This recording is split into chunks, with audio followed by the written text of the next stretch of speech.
Every professional sector is wrestling with the same friction right now, regardless of the industry or the language they use to describe it. These headlines, covering mental health, anti-racism, workplace inclusion, and neurodiversity, all point toward a single shared tension. As the banner on this graphic asks, who gets included within us, and what happens when those boundaries begin to widen? This surface-level friction is a psychological reaction to a changing environment. Walking into a room and feeling an instant, unspoken connection is a universal experience. You share the humor, the references, and the comfort without needing to be told you belong. Contrast that with being physically present in a space but remaining outside the us. You are treated politely, yet you are still distinct from the group.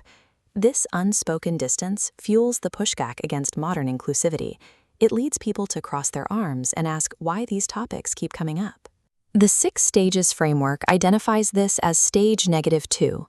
At this dismissive and resistant level, difference feels like a disruption, prompting the question, why are we talking about this so much? This resistance stems from a fear of losing familiarity and identity. The cave of us is the invisible social architecture found in any community or workplace. These walls are built from shared stories, common language, and comfortable assumptions, rather than malice. For those inside the walls, the environment feels normal.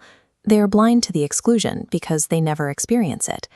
Pushing those invisible walls outward creates a psychological shock for those who have only ever known the cave's original boundaries. When inclusion efforts feel like an attack, a person's sense of familiarity is under threat. Human psychology follows a specific path when this normal environment is disrupted. The chart highlights stage 0, uncertainty. At this point, people feel a vague discomfort they can't quite name. Moving to the awakening stage requires acknowledging that the system treats different people in different ways. This shift replaces reactive self-protection with curiosity about other perspectives. This leads to a realization about how our organizations actually function. Systems organize belonging, mapping who fits naturally at the center and who remains on the edge.